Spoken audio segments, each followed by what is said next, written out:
కోనసీమ జిల్లా కె గంగవరం మండల పరిధిలోని కోటలో వరద ఉధృతి పెరుగుతోంది. వరద నీరు దీంతో రంగంలోకి దిగిన ఎన్డీఆర్ఎఫ్ గ్రామంలో పశువులను నాటు పడవల ద్వారా సురక్షిత ప్రాంతాలకు తరలిస్తున్నారు. మరోవైపు రాష్ట్ర కార్మిక శాఖ మంత్రి సుభాష్ తండ్రి వాసంశెట్టి సత్యం బీజేపీ నేతలతో కలిసి వరద ప్రభావిత ప్రాంతాలను పరిశీలించారు. బాధితులను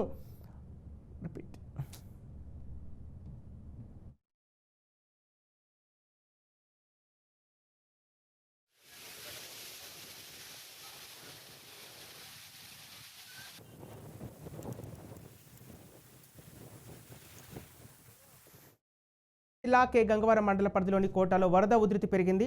వరద నీరు దీంతో రంగంలోకి దిగిన ఎన్డీఆర్ఎఫ్ గ్రామంలో పశువులను నాటు పడవల ద్వారా సురక్షిత ప్రాంతాలకు తరలిస్తున్నారు. మరోవైపు రాష్ట్ర కార్మిక శాఖ మంత్రి సుభాష్ తండ్రి వాసంశెట్టి సత్యం బీజేపీ నేతలతో కలిసి వరద ప్రభావిత ప్రాంతాలను పరిశీలించారు. బాధితులను అందుతున్న సహాయ సహకారాల గురించి ఆరా తీశారు.